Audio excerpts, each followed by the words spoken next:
மறுநாள் காலையில் எழுந்து வந்த உடனே எதிரில் இருக்கிறவனை பார்த்து சிரிச்சேன் சார். என்ன சிரிக்கிற மாதிரி இருக்கேன் நான். ஒரு நாள் முகமூடி போட்டவங்க 4 பேர் வந்து அந்த அம்மாவை கடத்துறாங்க சார். எங்க கூட எங்க வீட்டு லீவுன்னு ஒரு நாள் இருக்குது, அது கூட பார்த்தோம். கை நிறைய துட்டு கொடுத்தால் மகிழ்ச்சி வருமா, நகை நட்டு கொடுத்தால் மகிழ்ச்சி வருமா, விட்டு கொடுத்தால் தான் மகிழ்ச்சி வரும் என்ற போது கணவனுக்கும் மனைவிக்கும் ஓடி வந்து ஐயா என் தெய்வமே உன்னதான் பல வருஷமா தேடி இருக்கிறேன், கிளாஸ் ரூம்ல நீ சொன்னதை அப்படியே என் லைஃப்ல நடந்ததுமா, என்னடா நான் சொன்னேன் ஒரு நாளைக்கு நீ நடுத்தவரோட நிப்படா. அம்மா ஏற்கனவே எரிகிற விறகு அடுப்பில் முகம் கருகி கொண்டு இதை தயாரிக்கிறாள். இந்த ரொட்டியும் கருகி போய்விட்டது என்று நான் சொன்னால் அவள் மனம் கருகி போய்விடுமடா. ஒருவருடைய மனம் வயசை பாயிலதே இருந்தாலும் நான் கையெடுத்து கும்பிடுறேன். அதெல்லாம் ஒண்ணு இல்லை சார். மகாபாரதம் கேட்டா உசரே விட்டுருவேன்னு சொன்னாங்க. நான் 3 நாளா கூட்டாந்து பாக்குறேன், நடக்கலன்னு சொல்லி. அம்மா ரொம்ப நன்றி தாயே, நாளையிலிருந்து கொஞ்சம் உப்பு காரம் கொஞ்சம் தூக்கலா போடு, சப்புனுக்குது. அதெல்லாம் பேசி பார்த்துட்டோம் 10 வருஷத்துக்கு முன்னாடியே. அதெல்லாம் ஒன்றும் இனிமேல் ஒத்து வராது, நீங்க பிரிச்சிருங்க. முயற்சிகள் தோற்கலாம், முயற்சிக்க தோற்க கூடாது. வாழ்க்கையில நம்ம எவ்வளவோ தெரிஞ்சுக்க வேண்டிய விஷயம் இருக்கு சார். அதனால நான் சின்ன சின்ன விஷயங்களை மட்டும் நான் தொடலாம்னு ஆசை. இந்த என் வாழ்க்கையில எனக்கு 73 ஏஜ் நடக்குது. இப்போ என் வாழ்க்கையில இவ்வளவு உடைய உடுத்தின வரலாறே கிடையாது. நான் பேசுறேன், நீ கேளு. கேட்கறது எவ்வளவு கஷ்டம்னு வாழ்க்கையில் உனக்கு அன்னைக்குதான் தெரியும்.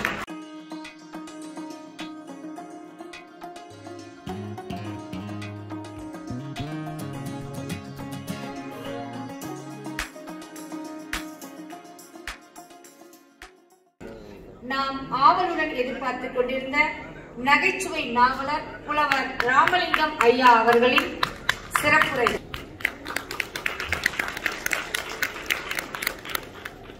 ஏறத்தாழ ஒரு 5000 மேடைகளையாவது நான் பார்த்திருப்பேன். சில மேடைகளிலே நாங்கள் பேசியது உண்டு, சில மேடைகளிலே கற்றுக்கொண்டது உண்டு. ஒரு கூட்டத்துல ஒரு நண்பர் வந்து பேசும்போது பக்கத்துல நின்னாரு. ஏன் நிக்கிறீங்கன்னு. இல்ல நீங்க பேசுங்க. இல்ல நீங்க பக்கத்திலே நிக்கிறீங்களே ஒரு மாதிரியா இருக்குதுன்னு. அது ஏன் இஷ்டம், நீங்க பேசுங்க. இல்ல நிக்கிறது எதுக்குன்னு தெரிஞ்சா நான் பேசுவேன். எவ்வளவு நேரம் பேச போறீங்கன்னு. இன்னும் ஒரு 10 நிமிஷத்துல முடிப்பேன்னு. முடிச்சிட்டு போய் உட்காரு, நான் பேசுறேன், நீ கேளு.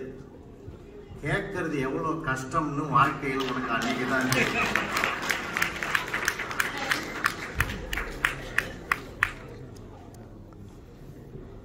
அதனால நாங்க பல இடங்கள்ல கற்றுக்கொண்டது உண்டு. இந்த மேடையிலே ரொம்ப சிறப்பா பேசினவர் ஆனந்த் அவர்கள் தான்.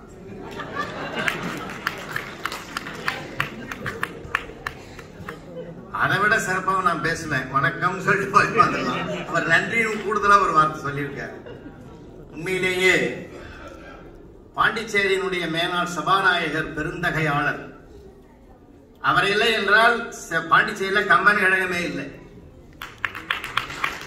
அவர்தான் ஒரு மிகப்பெரிய கொடை வள்ளலாக இருந்து அந்த கம்பனை தூக்கி பிடிப்பது அங்கு மட்டுமல்ல, உலக நாடுகளில் இருக்கக்கூடிய கம்பன் கழகம் அனைத்துக்கும் தான் ஒரு பெரிய தாளாளராக இருந்து வழிநடத்துகிற மிகப்பெரிய தகைசால் குணம் படைத்த மனிதர், மனிதநேயம் மிக்கவர். அவரு இங்க வந்து காலையில இருந்து உண்மையிலேயே பாராட்டணும் சார். ஆக்சுவலா நான் வந்து 64 கிலோ தான் எடை. என்னுடைய வெயிட்டே 64 கிலோ தான். இன்னைக்கு நான் 70 கிலோ இருக்கிறேன். 6 கிலோ ட்ரெஸ் உள்ளகுது. இந்த என் வாழ்க்கையில எனக்கு 73 ஏஜ் நடக்குது. இப்போ என் வாழ்க்கையில இவ்வளவு உடைய உடுத்தின வரலாறே கிடையாது.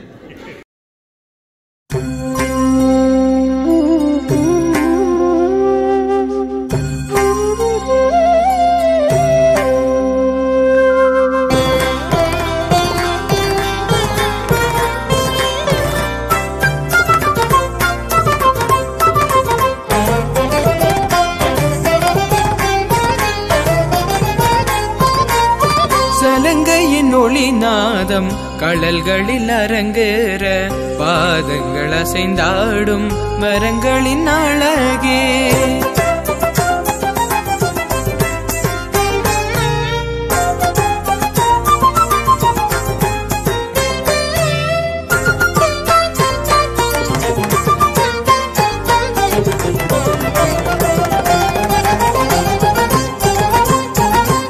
சலங்கையின் ஒலி நாதம் கடல்களில் அரங்கேற பாதங்கள் அசைந்தாடும் மரங்களின் அழகே. வண்ணமயில் தோகையாகி அழகென்ற கோலந்தனில் கண்ணசைவில் பேசுகின்ற ஆடலின் நிலையே.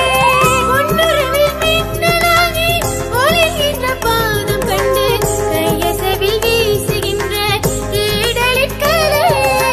சலங்கையின் ஒலி நாதம் கடல்களில் அரங்கேற பாதங்கள் அசைந்தாடும் வரங்களின் அழகே. அப்பதான் நான் நினைச்சு பார்த்தேன், ஒரு நாள் 2 நாள் கூத்துக்கே இந்த அளவுக்கு நம்ம ஆர்ப்பாட்டமா இருக்கிறோமே, வாழ்நாளையே இங்கே செலுத்திக் கொண்டிருக்கிற என் அன்பு சகோதரருடைய குடும்பங்கள் எவ்வளவு இன்னல்களையும் தாங்கிக் கொண்டு ரொம்ப ரொம்ப பெருமையா இருக்கு. உண்மையிலே பெருமையா இருக்கு. எங்க சென்னை மாநகரத்தெல்லாம் இவ்வளவு கூட்டத்தை நான் பேசுற இந்த நேரத்துல பார்க்கவும் முடியாது. உண்மையிலேயே செல்போன் அவங்களுக்குன்னே கண்டுபிடிச்சது. இத வந்துட்டேன்னு எழுந்து போயிடுவாங்க. ஆனா இவ்வளவு அரங்கம் முழுது அங்கங்க இருக்கிறீங்களே, ரொம்ப மகிழ்ச்சியா இருக்கு, பெருமையா இருக்கு. எங்களுடைய வணக்கத்திற்குரிய தஞ்சை பல்கலைக்கழகத்தினுடைய அயல் மண்ணுக்கு பேராசிரியராக திகழக்கூடிய குறிஞ்சி வேந்தன், அவருடைய தந்தையார் பேராசிரியர் டாக்டர் ராஜகோபாலன் அவர்கள் தான் என்னுடைய குருநாதரே. என்னை கைப்பிடித்து முதலாக மேடையில் இலக்கிய உலகத்தில் அறிமுகப்படுத்திய பிதாமகரே அவருடைய தந்தையார் தான். இன்னைக்கு அவருடைய மகனை அந்த உயரத்தில் நான் பார்க்கிறேன். அவர் அழகா சொன்னார், பாரதியார் சிலையை ஒண்ணு வைங்கன்னு ஒரு கோரிக்கை வச்சிருக்காரு. அவரே கொடுக்கறதாவும் சொல்லியிருக்கார். நிச்சயமா நடக்கும், நிச்சயமா நடக்கும். அதனால்தான் திருவள்ளுவர் 3 விரலை காட்டுறார். ஒன்று காந்தி சிலை, 2வது என் சிலை, 3வது பாரதியார் சிலை வரும் என்று சொல்லியிருக்கிறார். நிச்சயமா நடக்கும், உண்மைங்க நடக்கும்னு நம்ம மனசுல வைராகியமா வச்சு நடக்குங்க. பொட்டு மழையிலையும் எல்லாரையும் வரவழைச்சிட்டாரு நம்முடைய இலங்கை வேந்தன். சாதாரணமான சரித்திரமா இது? எதிர்காலத்தில் பிரான்சனுடைய வரலாற்றை எழுதுகிற யாராக இருந்தாலும் இந்த 2 சிலைகளிலும் பதிவு செய்துதான் எழுத வேண்டும். பெரிய வரலாறு சார். நம்முடைய பாராட்டுதலுக்குரிய சகோதரர் ரொம்ப அற்புதமா சொன்னாரு பாருங்க. ரொம்ப ஆம்ஸ்ட்ராங் பெர்னாண்டோ சொன்னாருங்களே, ராமேஸ்வரத்திலிருந்து வந்திருக்கிறார் சார். அவர் உண்மையிலே பெரிய விஷயம். கடல் கடந்து அந்த எல்லை கடைக்கோடி எல்லையிலிருந்து வந்திருக்கிறார். அவர் சொன்னார் பாருங்க, நான் என்னுடைய பட்டா இடத்துல 2 சிலையை வச்சு நானே உருவாக்கினாலும் அதை திறக்க முடியாத சூழ்நிலையில் இருக்கிறனா, இதான் சொந்த மண்ணில் சோக கதை. இந்த மண்ணிலே அதை வெற்றிகரமாக செயல்படுத்தணும்னா எவ்வளவு அந்த உணர்வு, எவ்வளவு ஆற்றல், எவ்வளவு அணுகுமுறை, லேசான விஷயம் இல்லை சார் அது. உண்மையிலேயே இலங்கை வேந்தன் பாண்டுரங்கன் அவர்களுக்கும் செயலாளர்களுக்கும் பொருளாளர்களுக்கும் அந்த செயற்குழு உறுப்பினர்கள்லாம் வந்தாங்க பாத்தீங்களா, உண்மையிலேயே பெருமையா இருந்தது சார். எல்லாருமே அவங்க துணைவியாரோடு வந்தாங்க.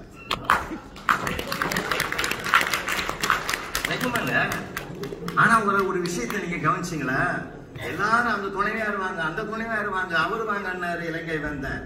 தான் மட்டும் போய் நின்றார். அவருடைய மனைவியை சொல்லல.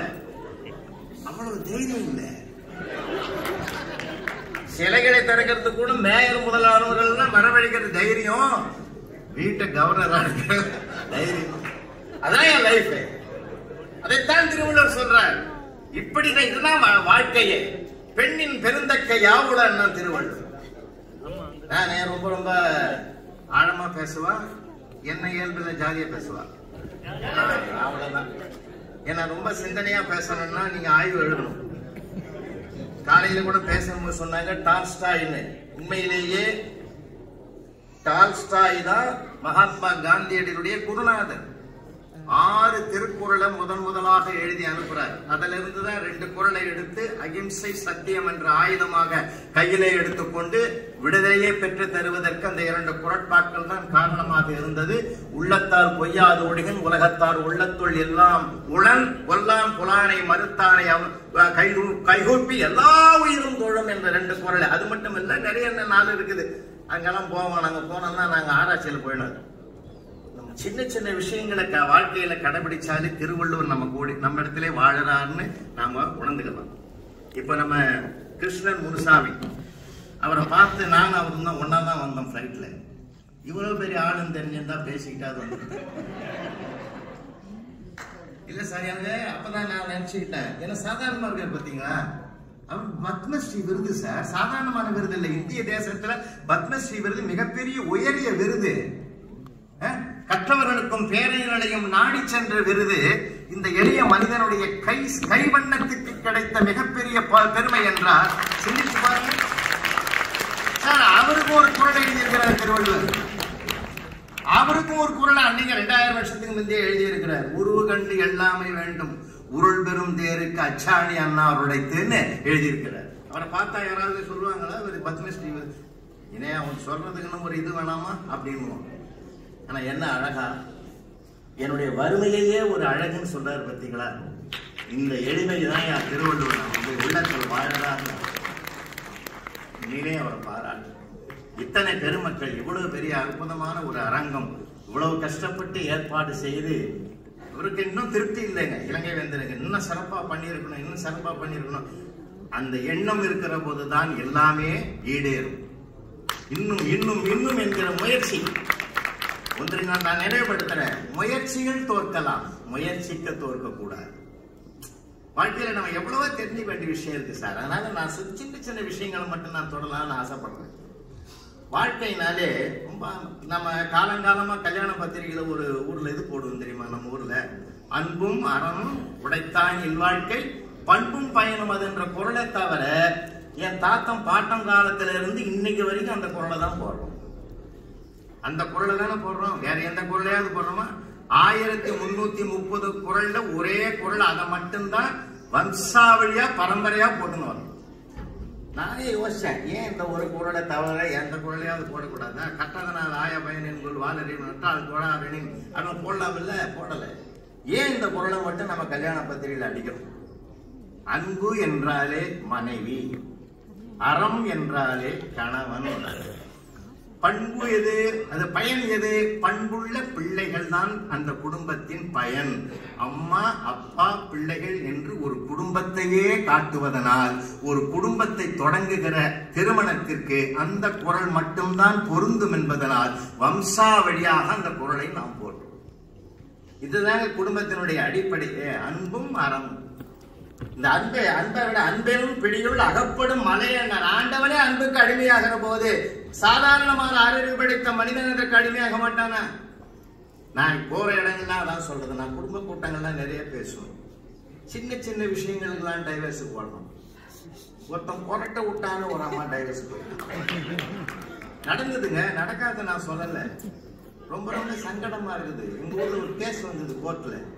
குற்றவாளி கூண்டில் அவன் நிக்கிறான். ஜட்ஜையா சொல்றாரு, சேர்ந்து வாழுங்கடா, புரிந்து வாழ்ந்தால் பிரிந்து வாழக்கூடிய நிலைமை வராது, ஒருத்தருக்கு ஒருத்தர் அண்டர்ஸ்டாண்ட் பண்ணி பேசுங்க உட்கார்ந்து.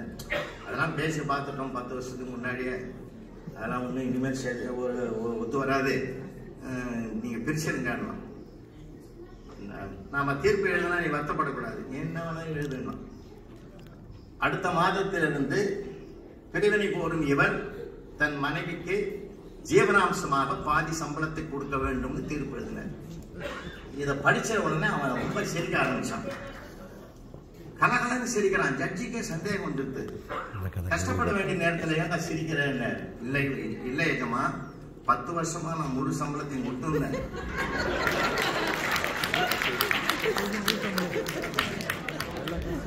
அடுத்த மாசத்துல இருந்து பாதி எனக்கு மீறுதுன்னும் போது ரொம்ப சந்தோஷமா இருக்கு.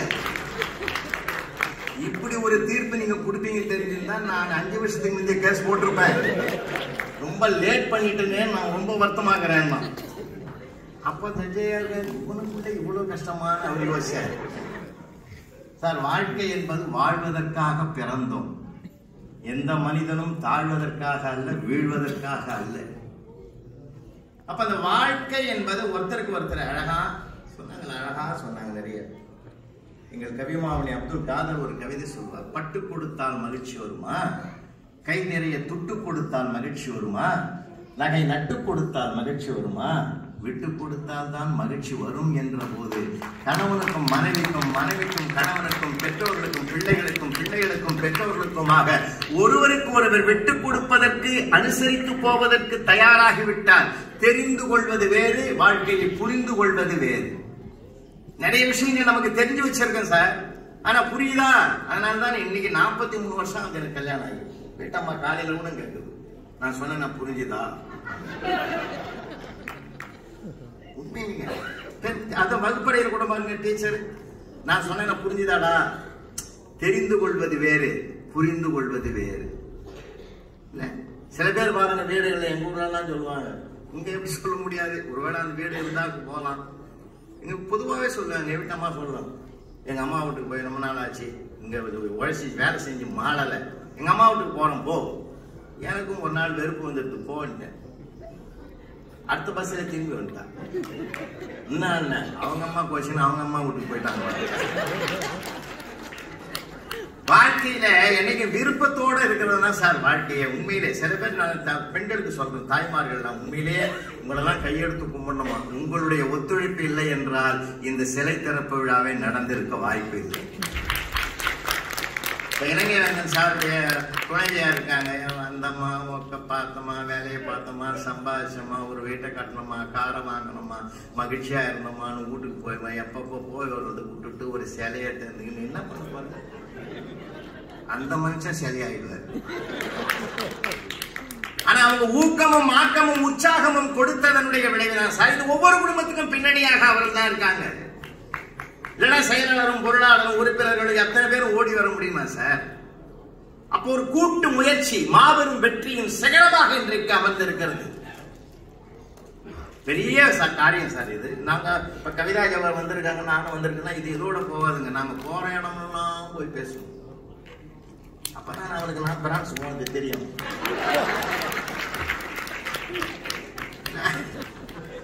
அதே ஒரு சுயநலம். அதனால வாழ்க்கையை சந்தோஷமா எடுத்துக்கணும் சார்.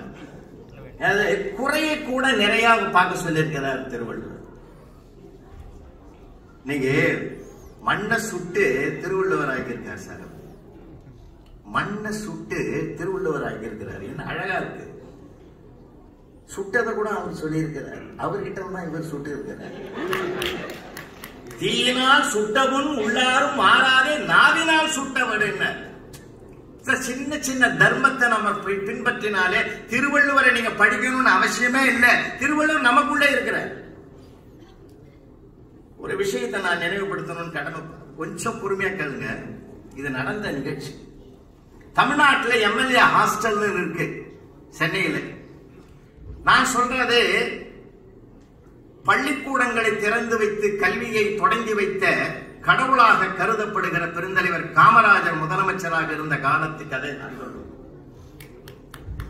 எம்எல்ஏ ஹாஸ்டல்ல சட்டமன்ற உறுப்பினர் மாண்புமிகு முக்கையா தேவர் இருக்கிறார். சாயந்தரம் 6 மணி, சாயந்தரம் ஒரு 6 மணிக்கு அப்பதான் ரேடியோவில் நியூஸ் வரும். அப்போ நியூஸ் கேட்டுட்டு இருக்க பெருந்தலைவர் காமராஜர் ஒரு உத்தரவு போடுகிறார். இனிமேல் படித்தவர்கள் குறைந்தபட்சம் 5ஆம் வகுப்பு படித்தவர்கள் மட்டும்தான் வேலை, கவர்மெண்ட் வேலைக்கு வர முடியும் அனௌன்ஸ்மெண்ட் வருது.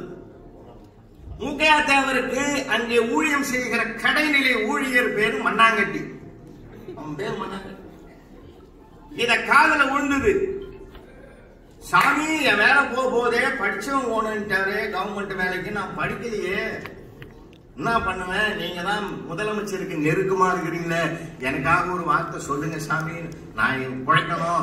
6ன்னாரு. எனக்கு 6 பசங்க இல்ல, 6 பசங்க, என் குடும்பம் என்ன ஆகுது அப்படின்னு இவனை திருப்திப்படுத்துறதுக்காக முக்கிய தேவர் என்ன பண்ணாரு, அந்த டெலிபோன், பழைய காலத்து டெலிபோன், அதை எடிட் பண்ணி செக்ரட்டரியேட்டுக்கு போன் அடிச்சார்.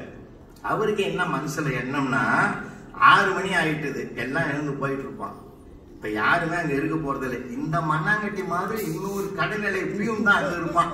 அவன் எடுத்தான்னா நம்ம எதையாவது ஒண்ணு சமாளிச்சுப்போன்னு சொல்லி ரிங் போட்டு அந்த போனை என்ன பண்ணாரு, அதுக்குள்ள சேஞ்ச் ஆகி போச்சு. உடனே என்ன சொன்னாரு, மண்ணாங்கட்டி கிட்ட பார்த்து, நான் ரிங்கு போட்டு தரேன், நீ என்ன பண்ற, நான் சொன்ன மாதிரி கேளு. படிக்காத ஒருத்தரே முதலமைச்சரா இருக்கிற போது படிக்காத இந்த மண்ணாங்கட்டி ஏன் பியூனா இருக்க கூடாதுன்னு கேளுன்ட்டாரு. நிஜமா நடந்ததுங்க. போன இந்த மனுஷன் கையில வாங்கினான் மண்ணாங்கட்டி. வாங்கி என்ன பண்ணாரு, மண்ணாங்கட்டி படன்னு பேசிட்டான். படிக்காத ஒருத்தரே முதலமைச்சரா இருக்கும் போது படிக்காத இந்த மண்ணாங்கட்டி ஏன் பியூனா இருக்க கூடாதுன்னு மூக்கையாச்சார் கேட்க சொன்னார். போன வருஷம் மூக்கையாச்சாருக்கு நடுங்குது. நான் சொன்ன மாதிரியே சொல்லிட்டா, நீ தானே ஒண்ணுதானே சொல்ல போன வச்சுட்டாரு. சார் நடந்த உண்மை இது. 20வது நிமிஷத்துல ஆள் வர்றாங்க, உங்க 2 பேரையும் முதலமைச்சர் வர சொன்னாரு. என்னடா இந்த மாதிரி வம்பல மாட்டி விட்டியன்னு சொல்லி 2 பேரும் போறாங்க சார். போனா பெருந்தலைவர் காமராஜர் தான் அந்த போனை அட்டன் பண்ணிட்டாரு. உண்மைங்க, ஆபீஸ்ல எல்லா ஸ்டாஃபும் போயிட்டாங்க. போன் ரிங் ஆகுதே, யாருன்னு தெரியாது. ஒரு போனை எடுத்தாரு, படபடம் நீங்க பேசுறதை கேட்டு உள்ள போகும்போதே பெருந்தலைவர் கேட்டார் சார்.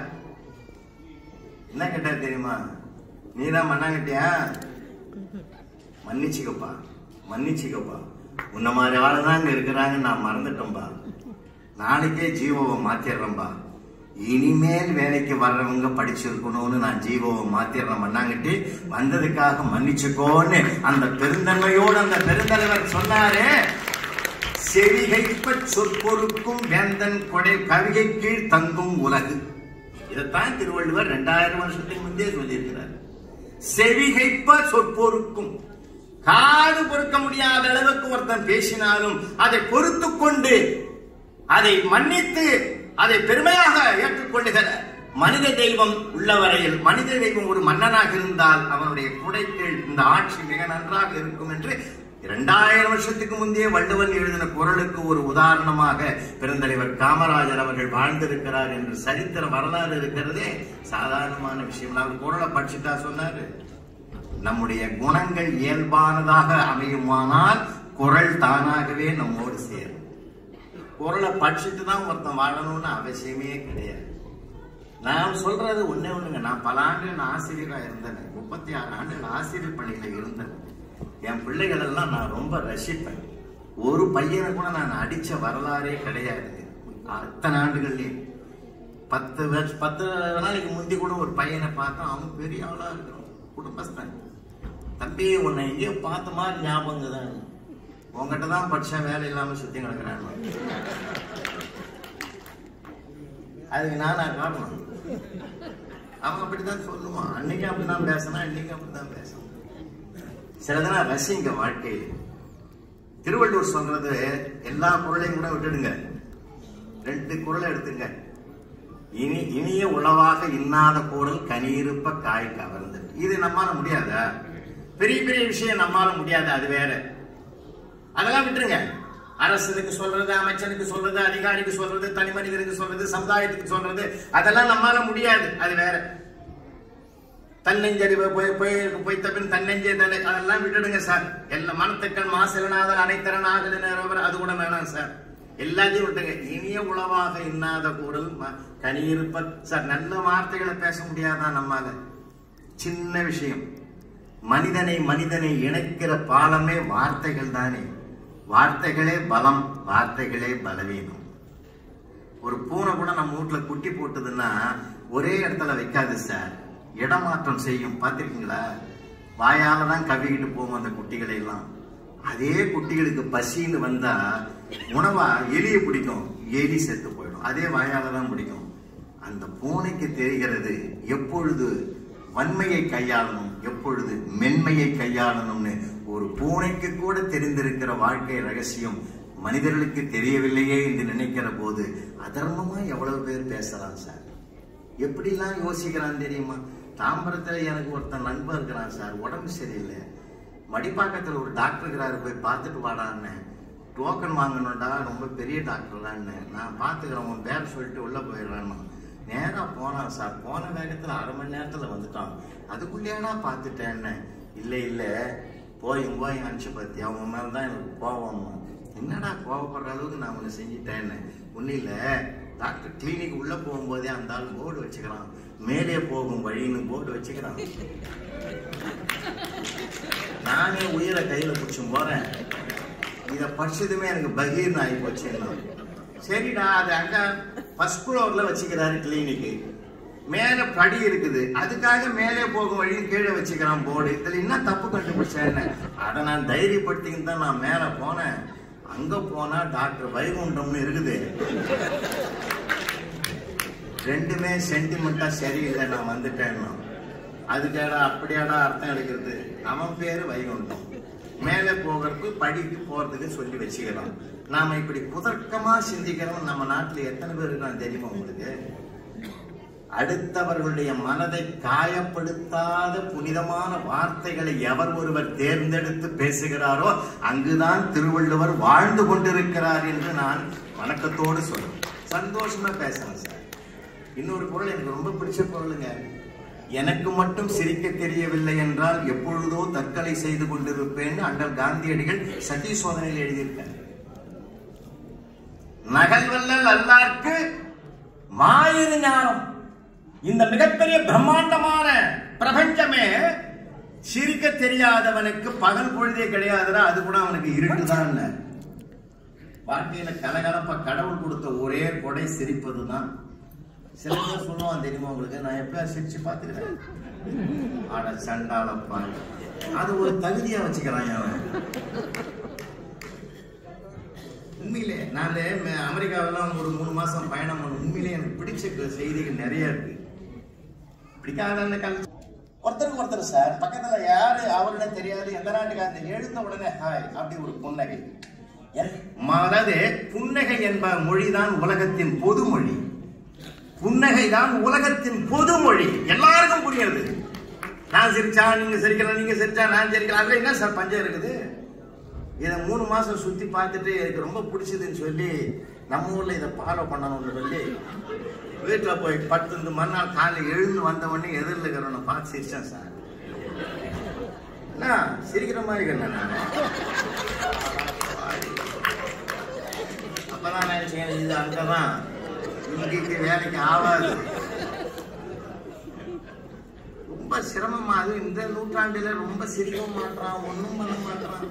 ரொம்ப வருத்தமா இருக்குது சார். ரொம்ப ரொம்ப வருத்தமா இருக்குது. மகிழ்ச்சியா இருக்கணும் சார். ஒருத்தரை அடிமை கொள்வதில்லை வாழ்க்கை. ஒருத்தருக்கு ஒருவர் அன்பை செலுத்துவதுதான் வாழ்க்கை. எவ்வளவு விஷயங்கள், எதையுமே சின்ன சின்ன விஷயம் முடிச்சுமா.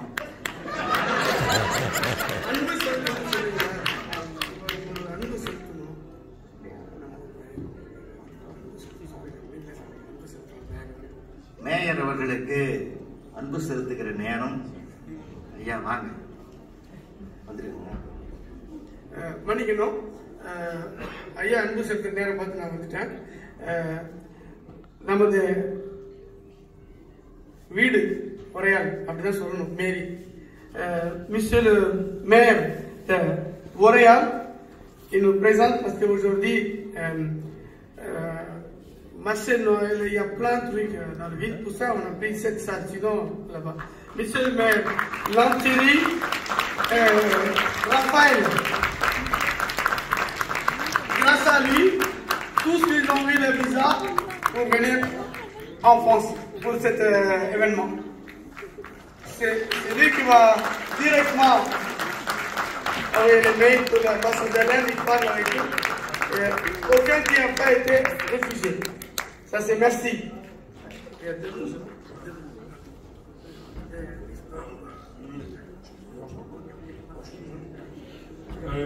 Écoutez, c'était pas prévu que je vienne monter sur le podium. C'est une véritable fierté. J'étais là ce matin pour l'inauguration avec Jean-Paul Jandon et Sylvie Couchot, l'histoire d'ambassadeur. C'est une véritable fierté parce que l'association Tamoul de Montréal existe bientôt depuis 19 ans. Donc Et on a l'honneur, grâce au premier maire de Montréal, Bernard Morin, le maire de Montréal, Bernard Morin, d'avoir installé la statue de Gandhi qui trône à Montréal avec beaucoup de fierté, puisque le symbole de Gandhi, eh ben, c'est de la paix, c'est de l'espoir. Et voilà, donc nous, Montréal, avec d'autres personnes, on soutient la communauté d'Istanbul de par leur investissement dans cette ville. Et je vois qu'aujourd'hui, on est parti sur un nouvel investissement avec une très belle soirée. Et je tenais vraiment à remercier l'Inde, qui est toujours à nos côtés, toujours à nos côtés, toujours présent avec nous, avec beaucoup de soutien. Et vraiment, je leur remercie avec beaucoup d'amitié. Donc vous pouvez compter sur Montréal, vous pouvez compter sur l'équipe municipale et sur les élus de l'agglomération de Cergy-Pontoise, parce que vous êtes une belle association, une belle communauté. Merci à vous.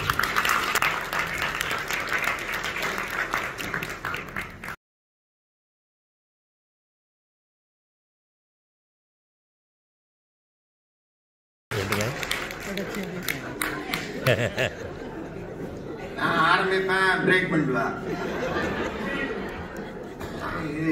இப்பதான் நீ பேசணும். ஏப்ப நான் எங்க வீட்டுல ரகசியத்தை சொல்லிடுறேன். அந்த அம்மா வந்திருக்கு, எங்க வீட்டு அம்மா வந்திருக்காங்க, அதையும் சொல்லிடுறேன். நாங்க வீட்டுல பேசுற நேரம் விளம்பர இடைவேளை தான். அந்த சீரியல் ஆரம்பிச்சிச்சுன்னா நான் வாய மூடிக்கணும். எங்க நாட்டை சீரியல அப்படி வச்சுக்கிறது கையில, உள்ளங்கையில வச்சிருக்குது சார். அப்படியா? ஐயோ, ஏன் கேக்குறீங்க? போன மாசம் நான் உட்காந்து சில நேரம் மூடு இல்லை. இப்ப மீட்டிங் இல்லைன்னு வச்சுங்க, குடும்பத்தோட ஒத்துழைச்சு தானே கொடுக்கணும். அவங்க எல்லாம் பார்க்கும்போது நானும் உட்காந்து பார்ப்பேன். இந்த 7 மணிக்கு ஒரு சீரியல் ஒன்று வரும். அந்த அம்மா ஐஏஎஸ் பரிசு எழுத போகும். அந்த அம்மா எழுதக்கூடாத அளவு ஒரு குரூப் கற்றுனே இருக்கும். ஒரு நாள் முகமூடி போட்டவங்க 4 பேர் வந்து அந்த அம்மாவை கடத்துறாங்க. சார், எங்க கூட எங்க வீட்டு லீவுன்னு ஒரு நாள் இருக்குது, அது கூட பார்க்கும். இவங்க கடத்தும் போது அது எழுந்து குறைக்குது சார். நான் அதை பார்க்கறேன், அது என்ன பார்க்குது? அதுக்கு சீரியல் புரியுது. நான் சொன்னேன், எங்க வீட்டுல ஒத்துக்கல. சரி, என்னைக்கு நான் சொன்னேன், நீ ஒத்துக்கின. மறுநாள் 7 மணி கரெக்டா வந்து படுத்துங்க சார். அதை வைகடான்னு சொல்றதுக்கு வாய வரல. இன்னைக்கு அந்த ஒரு கல்ச்சர், மனிதர்கள் கலகலப்பாக பேசுகிற வரையில் வீட்டில் கலவரமே வந்த வாய்ப்பில்லை. பேச மறுத்ததனால் தான் கலகங்களும் கலவரங்களும் வளர்ந்து கொண்டிருக்க. பச்சம் பேசணும். மொரிஷியஸ்ல அந்த அம்மா தமிழ் பேசுறதுக்கு போய் இறங்குற இடத்தையே மறந்து போச்சுன்னு முனைவர் குறிஞ்சிவேந்தன் சொன்னவா செய்தி எவ்வளவு நெகிழ்வான செய்தி தெரியுமா? எவ்வளவு நெகிழ்வு தெரியுமா? அதுக்குள்ள ஒரு ஆன்மா இருக்கு, ஒரு ஆத்மா இருக்கிறது, ஒரு உயிரோட்டம் இருக்கிறது, ஒரு உணர்வு இருக்கிறது. சாதாரணமான சரித்திரம் அல்ல அவர் சொன்ன வரல. நான் நெகிழ்ந்து போனேன், உடம்பெல்லாம் அப்படியே புல்லரிச்சது அந்த செய்தியை கேட்டு. எவ்வளவு ஒரு அந்த அம்மாவுக்குள்ள எவ்வளவு ஆழம் இருக்குது பார்த்தீங்களா? பேசாமலேயே போயிட்டோன்ற நிலைமை இல்லாம நான் பேசியாவது போனேன் சார். தமிழ் படித்தவனுக்கு எப்ப பார்த்தாலும் பேசினாதான் சார் அவனுக்கு ஒரு மகிழ்ச்சி. நம்ம இப்ப எல்லாம் பேசாத பொம்மைகள் ஆகிடுச்சு. ரொம்ப வருத்தமா இருக்குது. அது சென்னையில யாரும் பேசுறதே கிடையாது, வீட்டுக்குள்ளேயும் பேசுறது இல்லை சார். ரொம்ப வருத்தமா இருக்குது. ஜாலியா கலகலப்பா பேசணும் சார். அன்றைக்கெல்லாம் அப்பெல்லாம் எப்படி இருந்தது தெரியுமா? அப்பெல்லாம் என்ன நிலைமை ஆகி போச்சு. வீட்டுக்காரன் வாசல்ல உட்காந்துங்கிறான், பிச்சைக்காரன் வந்து அம்மா தாயே அண்ணன் பொண்ணே சோறு போடணும். எந்த பிச்சைக்காரனும் அப்பா சோறு போடணும்னு கேட்கறதே கிடையாது. ஆமா, அம்மா தாயேம்மா. அந்த அம்மாவும் கொண்டாந்து சோறு போட்டுது. போட்ட உடனே நம்மன்னு நிக்கிறான். இந்த வாசல்ல உட்காந்துங்கிறவன் அவன் வீட்டுக்காரம்மா. அந்த வீட்டுக்காரன் சொன்னா, அந்த மதம் போட்டாங்க போக வேண்டித்தானே. யோ, நீ சும்மா உட்காந்து உன்னைய நான் கேட்டேன், மகாலட்சுமியை கேட்டேன். அம்மா மறுபடியும் வந்தாங்க. அம்மா வெறும் சோறு போட்டியாமா, எப்படி சாப்பிட? கொஞ்சம் குழம்பு ஊத்து தாயே. அந்த அம்மா என்ன பண்ணிச்சு, வாசல்ல உட்காந்து பார்த்து குழம்பு கேட்கறாரு, தட்டுமா. அவனுக்கு கோவம் வந்துச்சு. சோறு போடும் போது என்ன கேட்டியா? குழம்பு ஊத்தும் போது மட்டும் என்ன கேட்கறேன்? இல்ல, உனக்குன்னு கொஞ்சம் எடுத்து வச்சுக்கிறேன்.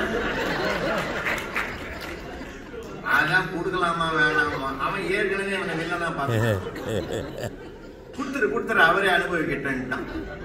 சாப்பிட்டான் சார். சாப்பிட்டுட்டு அந்த அம்மா உள்ள போய் வர்றதுக்குள்ள, அம்மா ரொம்ப நன்றி தாயே, நாளையிலிருந்து கொஞ்சம் உப்பு காரம் கொஞ்சம் தூக்கலா போடு. சப்புனுக்குதுன்னா அந்த அம்மா கோவம் வந்துருச்சு.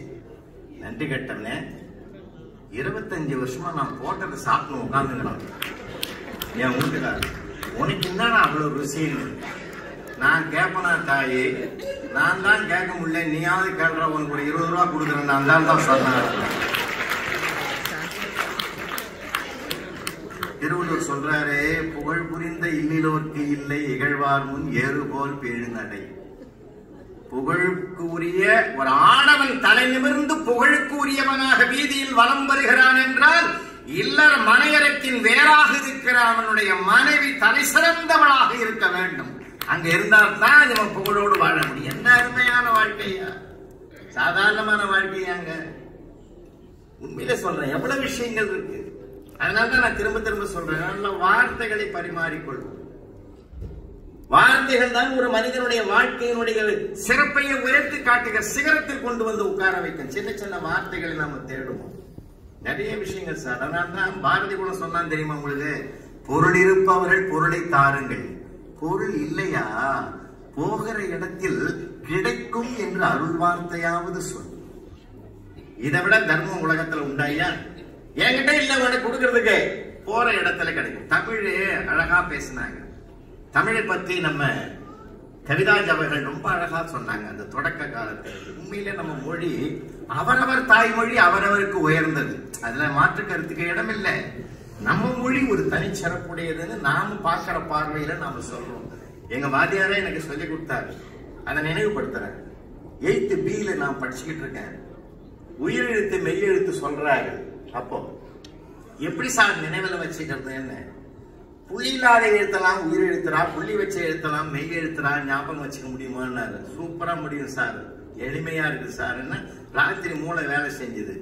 மறுநாள் காலையில வந்தேன், புள்ளி வச்சு எழுத்தெல்லாம் மெய் எழுத்துனீங்க, புள்ளி இல்லாத எழுத்தெல்லாம் உயிர் எழுத்துனீங்க, என்ற எழுத்துக்கு 2 புள்ளிக்குதே சார். என்ன வெரி குட், அருமையா கேட்டு. அதுக்கு என்னடா அர்த்தம் சொல்லி கொடுத்தேன்னாரு.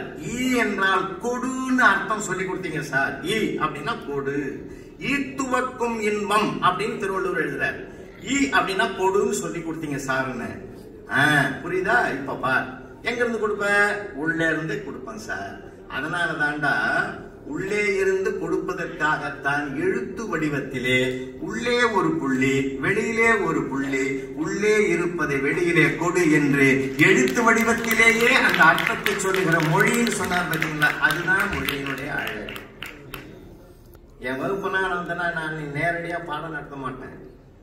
வாழ்க்கையில ஒரு கணவன் எப்ப ஜெயிக்கலாம், ஒரு வாத்தியார் எப்ப ஜெயிக்கிறார், ஒவ்வொரு துறையிலையும் எப்ப ஜெயிக்கிறாங்க தெரியுமா? நாம ஒரு நாள் லீவு போட்டா மறுநாள் காலையில, நான் அப்படிதான் உணர்ந்துகிட்டேன், வார்த்தைகளில் இருக்கிறது வாழ்க்கையின் வெற்றி. ஒரு நாள் லீவ் போட்டோம்னா மறுநாள் போனோம்னா சார் 10 பசங்க சுத்திக்குவோம் தெரியுமா? போங்க சார், ஏன் சார் லீவ் போட்டீங்க? பெரிய ப்ராப்ளம் ஆகி போச்சு. அதுக்குள்ள ஒண்ணு பெரிய ப்ராப்ளம் ஆகி போச்சு சார் நீங்க லீவ் போட்டதுனால. என்னடா ப்ராப்ளம்? உங்க பேர்ல மேத்ஸ் டீச்சர் வேற வந்துட்டாங்க சார். அந்த அம்மாவை பாராட்டணும், அந்த பேரையும் எடுத்து இந்த பேரையும் எடுத்துருக்குது.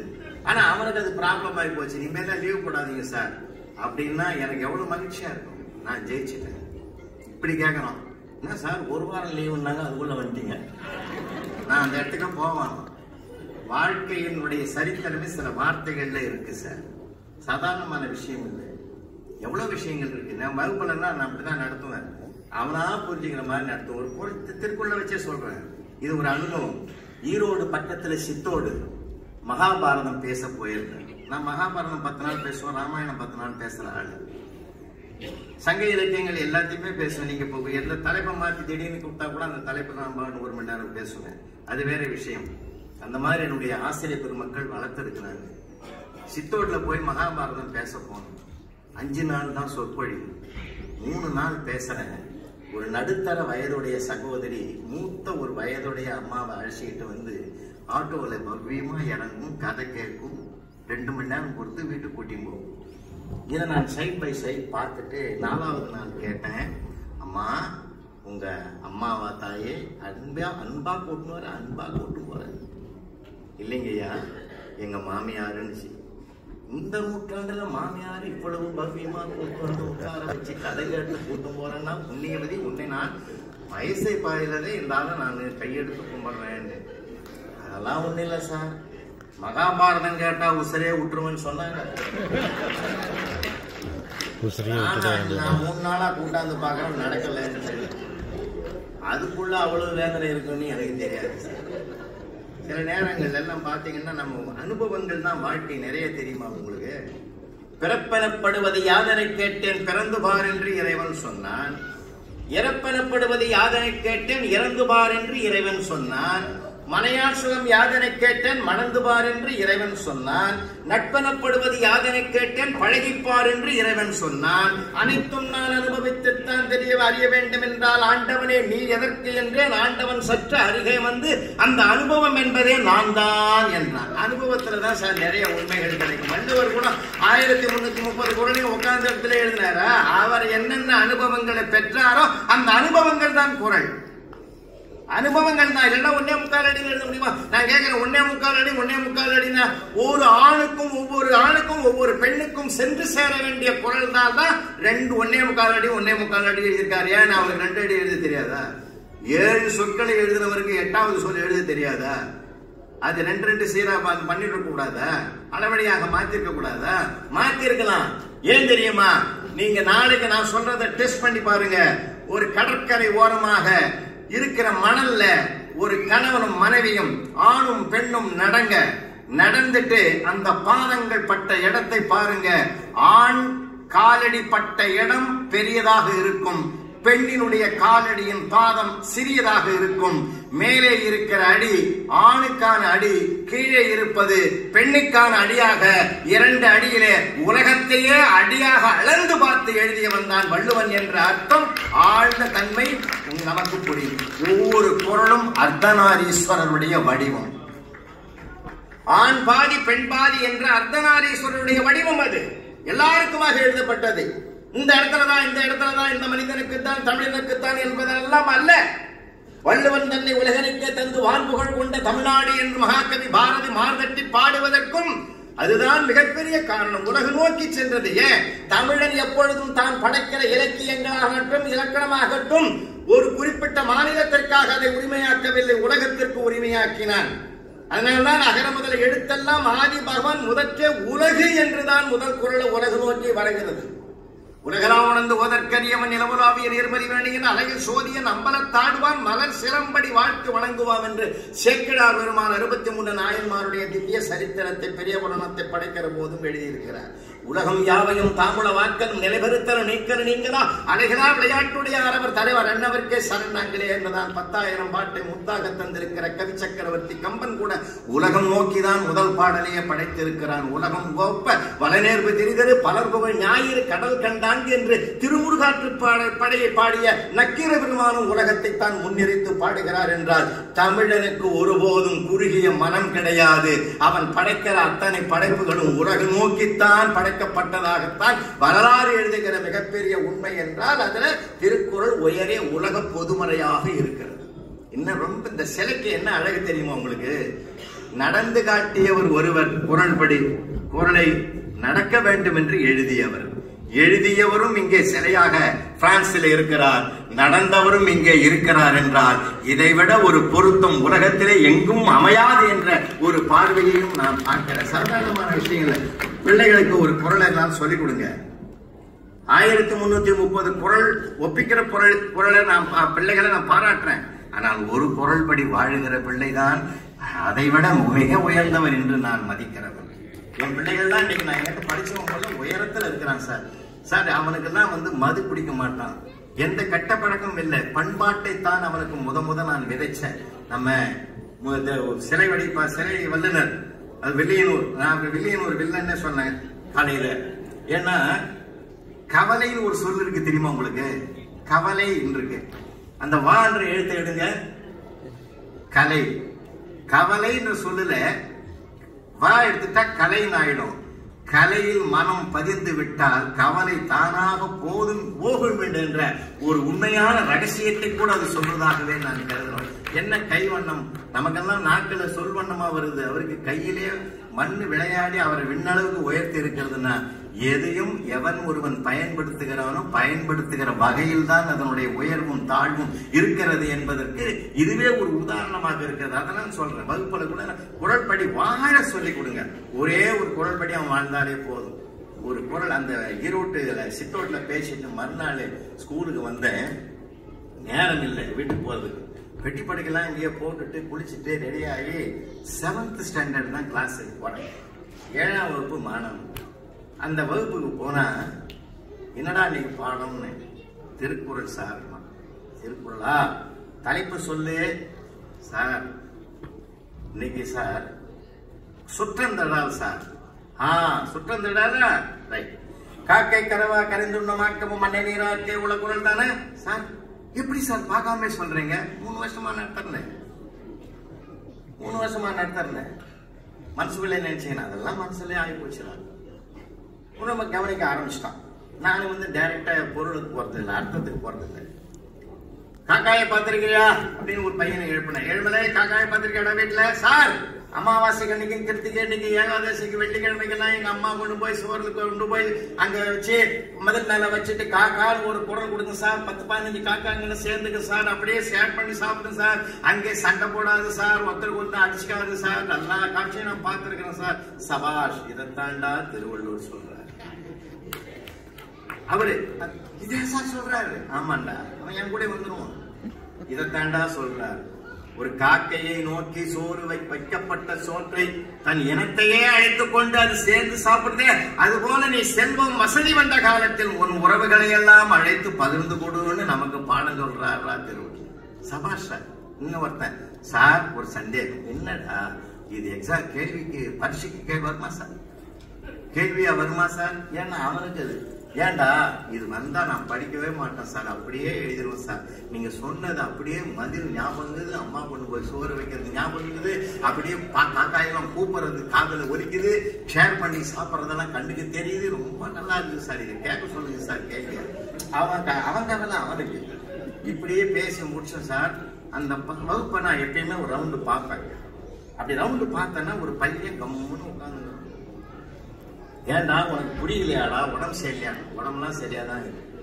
கம்முன்னு அமைதியாகிற புரிஞ்சுதா இல்லையா? புரியுது. நீங்க நடத்தி புரியாம இருக்க மாதிரி இவ்வளவு விளக்கம் பேசுற. ஏன் மௌனமாக்குற? மற்றவங்க எல்லாம் எவ்வளவு கலகலப்பா இருக்கிறாங்க, ஏன் கலவரமா இருக்கிற? என்ன விஷயம்? ஒன்னும் இல்ல சார். ஒன்னும் இல்லைன்னும் போது எது இருக்குதுன்னு அர்த்தம். ஒன்னும் இல்ல சொல்றா. சொன்னா நீங்க தப்பா நினைக்க கூடாது. தப்பா நினைக்க மாட்டேன்டா சொல்லு. அப்ப ஏதோ விஷயத்துக்கு வரா சார். நீங்க சொல்றது எப்பயும் தப்பா இருக்காது. வள்ளுவர் சொன்னதுதான் நீங்க அழகா காட்சியா சொல்றீங்க. நான் பார்த்தது வேற சார். நேற்று ஞாயிற்றுக்கிழமை எங்க தெருவில் பொன்னமான ஒரு பாட்டி வனையும் முருகும் சுட்டி வித்துங்குது. ஒரு காக்கா எங்க இருந்தா வந்து ஒரு வனைய தூக்கி முட்டுது சார். பாட்டிக்கு முட்டி வலி ஃபாலோ பண்ண முடியாதுன்னு நான் அந்த வடையை மீட்டு தரணும்னு பின்னாடியே ஓடணும் சார். புளியந்தோப்புல ஒரு புளிய மரத்து உச்சியில போய் உட்காந்து காலின் கீழே அந்த ஒத்த வடையை வச்சுக்கிட்டு தான் மட்டும்தான் அது தீர்ற வரைக்கும் கொத்தி கொத்தி சாப்பிட்டதே தவிர நீங்க சொல்ற மாதிரிலாம் தான் இனத்தை எல்லாம் கூப்பிட்டு ஷேர் பண்ணல. இது உண்மையா இல்லையானே? எனக்கு கலக்குது. நம்ம வகுப்புலையும் சிந்தனையாளர் ஒருத்தர் இருக்கிறானே. இன்னைக்கு நம்ம ராசி பலனை வேற சொல்லிக்கிறான். சிறுவனால் சீரழிவாய். என்னடா கடவுளே முருகா, முருகா என்ன காப்பாத்துன்னு மனசார உள்ளுக்குள்ள வேண்டேன். முருகன் காப்பாத்திட்டான் சார். பீரியட் முடிஞ்சு பெருஷ்டான். ஆஹா அப்படின்னு சொல்லிட்டு எனக்கு மத்தியானம் பீரியட் இல்லைன்னு தெரியும். மத்தியானம் சொல்றேன்டா. அதெல்லாம் மத்தியானம் பீரியட் கிடையாது சார். இப்ப அடுத்த டீச்சர் வரதுக்கு 5 நிமிஷமாக அதுவும் சொல்லுங்கன்றான். கேட்டவன் தெளிவாயிட்டான். அப்படியே கம்முன்னு யோசனை பண்ணி என்ன அருமையான கேள்வி. சரி சார் பதில் சொல்லுது. உட்கார்றா அப்படின்னு வீட்டுக்கு கூட சார். ராத்திரி பூரா எனக்கு தூக்கம் வரல சார். மறுநாள் விட மாட்டான். என்ன பண்றதுன்னு யோசனை பண்ண 3 மணி வரைக்கும் தூக்கம் வருது. என் பொண்ணு அதே 7th படிக்கிறா, வேற ஸ்கூல்ல படிக்கிறா சார். என்னப்பா பிரச்சனை? இந்த மாதிரி ஸ்கூலுக்கு போகும்போது அந்த பிள்ளை ஒரு ஆன்சர் சொல்லிச்சு. சந்தோஷம் தாங்கல. அந்த ஆன்சரோட ஸ்கூலுக்கு போறேன் சார். நேற்று கேள்வி கேட்டா பாத்தீங்களா? வெளியே காம்பவுண்ட் வெளியில நிக்கலாம் சார். ஐயா வணக்கம். அவர் செய்தி காட்டுறார். நான் சொன்னேன், ஏய் உன் நேரம்டா இது, நான் வரேன், கிளாஸுக்கு வரேன், போய் சொல்லணும். போனேன். எல்லாரும் அவனுக்கு ஒரு கைத்தட்டல் கொடுங்களான்னு மொத்த பேரும் கை தட்டினோம். யார் ஒருவருடைய கேள்வி நியாயம் என்று நீங்கள் ஏற்றுக்கொள்ளுகிறீர்களோ, அவனை பாராட்ட தயாராகிறீர்களோ, நீங்கள் சொல்வதையெல்லாம் கேட்டுக்கொள்வதற்கு அவருடைய மனமும் பக்குவப்படும் என்ற ஒரு ரகசியம் அதிலே அடங்கி இருப்பதை நான் பார்த்தேன். அவன் ஒரு மாதிரி ஆயிட்டான். அப்ப நான் சொன்னேன், திருவள்ளுவர் சொன்னதாக நான் சொன்னதும் உண்மை. அந்த பாட்டியினுடைய தட்டில் இருந்த அந்த வடையை எடுத்துட்டு போய் பார்த்தா இந்த பையன் சொன்ன காட்சியும் உண்மை. இரண்டுமே இந்த மானுட சமுதாயத்திற்கு இரண்டு நீதிகளை சொல்லுவதாகவே நான் கருதுகிறேன். ஒன்று, மனிதர்களே, நேர்மையாக வருகிற பொருளை உன் இனத்தாரோடு பகிர்ந்து கொள், அதற்கு தண்டனை கிடையாது. தவறாக வருகிற பொருளுக்கு தண்டனை உண்டு என்பதனால் தன் இனத்துக்கு அதை கொடுக்க வேண்டாம், அந்த தண்டனை தன்னோடு போகட்டும் என்று அந்த வடையை தூக்கி கொண்டு சென்ற காக்கை நமக்கு உணர்த்துகிற நீதி என்று சொன்னேன். கேள்வி கேட்டானா அவன் எழுந்து சொன்னான், சபாஷ். எப்பயும் அவன் சொல்லி நான் சொல்லணும், நான் சொல்லி அவன் சொல்லணும். அன்னைக்கு நமக்கு நேரம் சரியில்லை போலுது, அதோட விட்டுருக்கலாம்னு நானு. இதை கூட 7th ஸ்டாண்டர்ட் ஒன்ன மாதிரி படிக்கிற என் பொண்ணு தான்டா சொன்னான்னு அதான பார்த்தேன். அப்படின்னா நீயா யோசிக்க மாட்டேன், நாங்க தான்டா யோசிப்போம். நீங்க அவனுக்கு தெரியாது, இவனுக்கு தெரியாது, உன்னால முடியாது, இதை சொல்லவே சொல்லாது. முடியும்ன்ற ஒரு வார்த்தையை அவனுக்கு முன்னாலே நிறுத்தி, நம்ம பிள்ளைக்கும் நம்ம இதை சொல்லி சார் சொல்ல மறந்ததனாலே பல சோகங்கள் ஒவ்வொரு குடும்பத்திலையும் வருது. கேட்கணும், நானும் கேட்க மாட்டான். அந்த நம்ம முடிவுக்கு நாமே ஏன் வரணும்? அந்த முடிவுக்கு நம்ம வரக்கூடாது சார், நம்ம முடிவுக்கு வரக்கூடாது சார். எவ்வளவு குடும்பத்துக்குள்ள கலாட்டா, சந்தோஷம், மகிழ்ச்சி, ஆனந்தம் எவ்வளவு இருக்குதா. போன மாசம் கூட எங்க கிராமத்துக்கு போறேன் சார். 4வது பையன், அவன் தான் கடைசி பையன் குடும்பத்துல. 4வது பையன் நாங்க அப்பா போட்டு சாக்காத்துறான், தென்னையில உட்காந்து அடின்னு அடிக்கிறான். அந்த பையன் கதறி அழுவுது, அப்பா அப்பா அடிக்காதப்பா அடிக்காதப்பா, நான் கட்சி பையன் அடிக்காது. அதே அப்புறம் நீ முடிவு பண்ணலான்னு மறுபடியும் அடிச்சான் சார். பல இடம் குடும்பத்துல எவ்வளவு மகிழ்ச்சி இருக்கு சார், எவ்வளவு மகிழ்ச்சி. நீங்க நிறைய இடங்கள்ல நம்ம பாக்குறோம், இதுலதான் மகிழ்ச்சி இருக்குது, அதுலதான் மகிழ்ச்சி, காமெடி ஜங்ஷன்ல பார்த்தாதான் மகிழ்ச்சி, சீரியலை பார்த்தாதான் மகிழ்ச்சி என்பதல்ல. நிஜமான வாழ்க்கையிலே நிறைய சீரியல் இருக்கு சார். நான் எல்லாத்தையும் பார்ப்பேன். எத்தனை கோடி இன்பம் வைத்தாய் எங்கள் இறைவா இறைவான். அதனால்தான் நகல்வல்லால் அல்லாருக்கு பகற்பொழுதும் இருளின் பாற்பட்டு சொன்னாரு வள்ளுவர். ஏன் சொன்னாரு? எல்லாம் உலகத்தை பாக்கறல்ல, பிரபஞ்சத்தை பாக்கறல்ல, எல்லாத்தையும் சந்தோஷமா எடுத்துக்கோ. எப்பயுமே நான் கார்ல போனா டீ நகர்ல 2-3 அனுபவங்கள், நிறைய அனுபவங்களை தான் நான் நூலா எழுதியிருக்கேன் எங்க ஊர்ல. எதுக்கு சொல்றேன்னா, ஒரு தடவை நான் இப்படி தேனாம்பேட்டை பக்கமா வரேன். தேனாம்பேட்டை சிக்னல்ல என்னுடைய மாணவர் புருஷோத்தமன்றவர் தான் டிராபிக் இன்ஸ்பெக்டரா இருக்கிறார். 2 அனுபவத்தை நான் உங்களுக்கு நிகழ்ச்சியை எடுத்து சொல்றேன். ஒரு தடவை நான் வரும்போது அந்த கையெழுத்து வணங்கணும், புருஷோத்தமா நல்லா இருக்கிறியா சார், என்ன அடையாளம் தெரிஞ்சுக்கிட்டே, பரவாயில்லடே 9th செக்ஷன்ல என்கிட்ட படிச்சல, 6ல இருந்து 9th வரைக்கும் படிச்சல, நல்லா ஞாபகம். அவன் நான் ஓடி வந்து, ஐயா என் தெய்வமே உன்னதான் பல வருஷமா தேடி இருக்கிறேன், கிளாஸ் ரூம்ல நீ சொன்னது அப்படியே என் லைஃப்ல நடந்ததுமா. என்னடா நான் சொன்னேன், ஒரு நாளைக்கு நீ நடுத்தவரோட நிப்படா 3 வருஷம் அங்கதான் நிக்கிறேன். அவன் அதை எப்படி நான் ஹியூமரா எடுத்துக்கலாம் பாருங்க. சுமையை கூட சுகமாக்குவது நாம் எடுத்துக்கொள்ளுகிற விதத்தில் தான் இருக்கிறது. சில பேர் சுகத்தையே சுமையாக்கி கொள்ளுகிறார்கள் எடுத்துக்கொள்ளுகிற விதத்தில். இல்ல குற்றம் அல்லது குற்றம் காணி சுற்றம் இல்லைன்னா சார், எப்ப பார்த்தாலும் குறைய கூட நிறையாக பார்க்க பழகும். வாழ்க்கையில ரொம்ப பெருசா இருக்கு. ஏன்னா அதையும் வள்ளுவர் சொல்லி இருக்கிறார் சார். கல்கத்தா வீதியில தான் வளர்க்கிற அனாதை குழந்தைகளுக்கு ஆதரவு திரட்டுவதற்காக ஒரு அம்மை அப்படியே வீதி வீதியாக கைகளை ஏந்தி கொண்டு சென்றார். ஒரு மிகப்பெரிய பணக்காரனை பார்த்து, என்னுடைய அனாதை குழந்தைகளுக்கு ஆதரவு கொடுப்பதற்கு என்ன கொடுக்க போகிறாய் என்று கேட்ட பொழுது, அவன் தன்னுடைய திமிரினாலே எச்சில் துப்பினான் அந்த உள்ளங்கையில். இது நடந்த வரலாறு, நடந்த நிகழ்வு. எச்சில் துப்பினான்.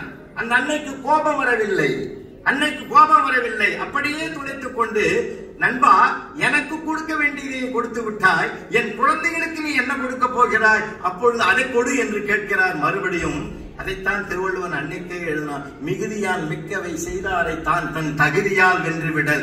உனக்குன்னு ஒரு தகுதி இருக்குது, அந்த தகுதியால நீ அவனை ஜெயிக்கணுமே தவிர அவனுக்கு தோற்க கூடாது என்ற குரலுக்கு அன்னை தெரசா ஒரு உதாரணமாக வாழ்ந்து காட்டியிருக்கிற வரலாறு இந்த மண்ணிலே இருக்கிறது. அதனால்தான் ஒரு கவிஞர் எழுதினான், அன்னையே உனக்கு நீ கல்யாணமாகி கருவுற்றிருந்தால் ஓரிரு குழந்தைக்கு தாயாகி இருப்பாய். கல்யாணம் ஆகாமலே கருணை உற்றதனால் உலக குழந்தைகளுக்கெல்லாம் தாயானாய் எழுதலாம். அப்ப என்ன பொருள் போய் சேர்ந்து பாருங்க சார். நான் உங்களை எல்லாம் ஒரு வீட்டுக்கு அழைச்சிட்டு போறேன். உள்ள நுழையிறேன் சார்.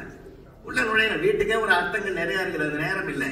உள்ள நுழையிறோம் சார். வரவேற ஹாலுக்கு அடுத்தது ஒரு டைனிங் டேபிள், சின்ன டேபிள் போட்டுருக்கு, 2 சேரு. அப்பா அந்த பக்கம் உட்காந்துக்கிறார். பையன், சின்ன பையன், 6ஆம் கிளாஸ் படிக்கிற பையன் எதிரில் உட்காந்துக்கிறான். அம்மா உடம்பு சரியில்லை, இருந்தாலும் அந்த அம்மா ரொட்டி தயாரிக்கிறது. தயாரிச்ச ரொட்டியை கொண்டு வந்து அப்பா தட்டுல வைக்குது. அப்பா தட்டுல ரொட்டியை பாக்குறான் அந்த பையன். கண்ணங்கரையில இருக்குது, உலகமாக கருப்பா தீங்கி போய்க்குது. ஆனா அவர் என்ன சொன்னார் அவங்க அப்பா, அந்த பையன் பாக்குற பார்வையினுடைய அர்த்தத்துல புரிஞ்சுக்கிட்டு அப்ப என்ன சொல்லுவாங்க தெரியுமா, அந்த அம்மா கிட்ட காதல் பண்ற மாதிரி சொல்றாரு. அம்மாடியே இந்த ரொட்டி ரொம்ப சூப்பரா இருக்குது, ரொம்ப முருகலா இருக்குது. இவ்வளவு நாளா இப்படி இல்ல, இன்னைக்குதான் முருகலா இருக்குது. தீஞ்சு போனதை என்ன வார்த்தையா சொன்னாரு பாருங்க, முருகலாக இருக்குதுன்னு அதுக்கு ஒரு உயர்வு கொடுத்தாரு. தன் குழந்தை கேட்டான், என்னப்பா இன்னும் உலகமாக கருப்பா தீஞ்சு போயிருக்குது, அதை போய் நீ முருகன்னு சொல்றியன்னு. அப்ப சொன்னாரு அப்பா, டேய் கண்ணா, அம்மா ஏற்கனவே எரிகிற விறகு அடுப்பில் முகம் கருகி கொண்டு இதை தயாரிக்கிறாள்.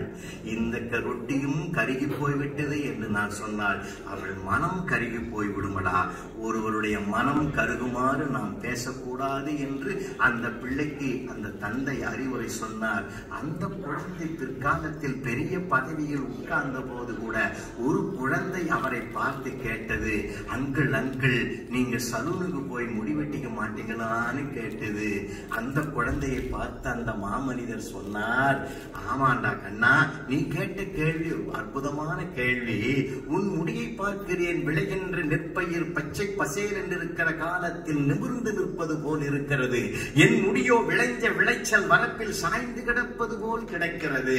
வளர்கிற போது உன் முடியை போல் நிமிர்ந்து இருக்க வேண்டும், வளர்ந்த பிறகு என் முடியை போல் பணிந்திருக்க வேண்டும் என்று பதில் சொன்னார் என்றால் அவர்தான் மேதக அப்துல் கலாம் என்கிற மாமனிதர். குழந்தையிலே சார், நிலம் பண்பட்டால் நெல் விளையும், மனம் பண்பட்டால் நல்ல சொல் விளையும்.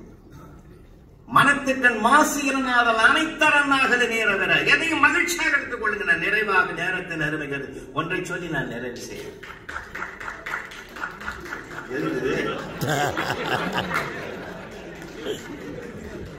5 நிமிஷம் மிந்திய தட்டி நாங்க என்ன மறுபடியும் ஒரு தடவை வரணும்னா, நாங்க சென்ற ஜூலை ஆகஸ்ட்ல லண்டன் வந்திருந்தோம். லண்டன்ல பர்மிங்ஹாம்ல இன்னொரு நகரத்துல 2 இடத்துல என் பட்டிமன்றம் என் தலைமையில தான் நடந்தது. 2 இடத்துல நடந்தது, பிரம்மாண்டமா இருந்தது. ஜூலை ஆகஸ்ட்ல வரும்போது ரொம்ப நல்லா வந்தது கிளைமேட். டாக்டர் கந்தசாமி செல்வன் தமிழ் ஆர்வலர் குழு என்ற ஒரு அமைப்பை வச்சு பிரம்மாண்டமா நடத்துறாரு. உண்மையிலேயே இவரோட அவருடைய நான் இணைக்கணும்னு ஆசைப்படுறேன். அவரு அற்புதமாக ஒரு திட்டமிட்டு செயல்படக்கூடியது அங்க பண்ணோம். இந்த குழுல நாங்க இங்க பண்றோம். இவ்வளவு தூரம் நாங்க கஷ்டப்பட்டு வந்ததுக்கு இந்த ஆடியன்ஸை பார்த்ததுல தான் எங்களுக்கு மகிழ்ச்சி அதிகம். அதனால் நிறைவாக ஒரு செய்தி, எதையும் மகிழ்ச்சியாக எடுத்துக்கொண்டு பயணம் செய்கிறவன் தான் வாழ்க்கையில் எல்லா கவலைகளும் அற்றவனாக மிக உயர்ந்த இடத்திற்கு ஆயுள் நீட்டித்து அவன் ஆண்டுகள் பலவாக தனக்கு செய்து கொள்வது மட்டுமல்லாமல் குடும்பத்துக்கு செய்வது மட்டுமல்லாமல் பொதுநல காரியங்களிலும் ஈடுபட முடியும் என்றால் ஒன்றை சொன்னால் குடும்பம் எல்லாமே சொல்றேன். கணவன் மனைவி, எங்க ஊர்ல எல்லாம் நான் சொல்லுவேன், அது ஒரு மனைவி கிட்ட ஒரு ஜவுளி கடைக்கு போகுதுன்னு வச்சுங்க, நகை கடைக்கு போறாங்கன்னு வச்சுங்க, இந்தாமா 1 லட்சம் போய் வாங்கிக்கோ, அதெல்லாம் சொல்லவே சொல்லாதீங்க.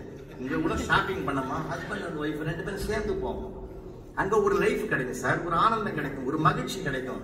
அப்படிதான் நாங்க ஒரு குடும்பத்து கூட்டத்துல பேசி அவன் என்ன பண்ணா, ஒய்ஃப் கிட்ட சொல்லிட்டான், இனிமேல் நீ தனியா போன அனுப்பினது பாவம், நாளையிலிருந்து எப்பயாவது தீபாவளி பொங்கலுக்குன்னா நானும் கூட வரேன்னா, அடுத்த வாரம் தீபாவளி வருது, அந்த வாழையா என் கூடன்னு சொல்லி கூட்டிட்டு போச்சு. அந்த அம்மா மனசுக்குள்ளே நினைக்குது, புலவன் கூட்டத்தை கேட்டுட்டு இவன் புத்தி கட்டு வரானே, இவனை கூட்டு போனா நாம நினைக்கிற புடவை வாங்க விட மாட்டான். ஏன்னா நம்ம புக்காவை பார்ப்போம், பாடலை பார்ப்போம், கலரை பார்ப்போம், இவன் இந்த விலை சீட்டையே தான் பார்ப்பான். இதுல வேற மடியில கட்டி விட்டானே, இந்த ஆள் கூட்டத்துக்கு அனுப்புனது தப்பா போச்சு. அந்த அம்மா என்ன பண்ணிச்சு, டெக்னிக்கா ஒரு மைண்டில் யோசனை யோ நீ இங்கேயே உட்காந்து நான் போய் வர்றதுக்கு ரொம்ப நேரம் ஆகும்னு சொல்லி இந்த பக்கம் ஒரு பெஞ்சு, அந்த பக்கம் செக்யூரிட்டி நிக்கிறான். அந்த செக்யூரிட்டி நிக்கிறதுக்கு பக்கத்துல பெஞ்சில் உட்கார வச்சுட்டு உள்ள போச்சு, நான் வர்றதுக்கு ஒரு 5-6 மணி நேரம் ஆகும், அதனால பொறுமையா உட்காந்துரியான்னு சொல்லி ஒரு பாப்கார்ன் பாக்கெட் வாங்கி கையில வாங்கி கொடுத்துட்டு உள்ள போச்சு. பாருங்க, கிட்டத்தட்ட ஒரு 6 மணி நேரம் 7 மணி நேரம் ஆச்சு. ஆன பிறகு அந்த அம்மாவுக்கு திடீர்னு குழந்தை ஞாபகம் வந்து தாய் ஓடியாடுற மாதிரி புருஷன் ஞாபகம் வந்துடுது. 7 மணி நேரமா வெளியில பார்த்தா நல்லா காணோம். என்னடா பெஞ்சில் உட்கார வச்சு போனமே அவனை காணாமன்னு சொல்லி செக்யூரிட்டி பக்கத்துல நின்றுந்தாரு பாரு. செக்யூரிட்டி சார், என் ப்ளூ கலர் சட்டை போட்ட எங்க வீட்டுக்காரர் நீங்க உட்கார வச்சு போனேன், அவர் எங்கன்னு அடியே நல்லா பாடுறேன்னா அவன் தான் நிக்கிறாங்க. அந்த அம்மா அலறி போய் கேட்டது, ஏன் நீ செக்யூரிட்டியா நிக்கிறேன்னு. சும்மா நீ என்ன உட்கார வச்சு போனல. அந்த செக்யூரிட்டி சோகமா இருந்தான். என்னடான்னு கேட்டேன். என் வீட்டுல என் பொண்ணு பாக்குறதுக்கு மாப்பிள்ளை வீட்டு வராங்க, டியூட்டி மாத்திரம் வரல, மனசு கஷ்டமா இருக்குதுன்னா. சரி, இந்த டியூட்டியை நான் செய்யலாமான்னு கேட்டேன். தாராளமா செய் மகாராஜா, கடவுளே ஒன்று அனுப்பிச்சு வச்சான்னா. சரி, எவ்வளவு நேரம் செய்யணும்னு. 8 மணி நேரம்னா. நீ அவ்வளவு நேரத்துல வரப்போறது இல்லை, 8 மணி நேரம் டியூட்டி பார்த்த மாதிரி இருக்கும், என்ன கொடுப்பேன்னு கேட்டேன். 400 ரூபாய் கொடுக்குறேன்னா. சபாஷ் அப்படின்னு சொல்லிட்டு நான் ஏத்துக்கினேன். அந்த அம்மா கண் கலங்குது சார்.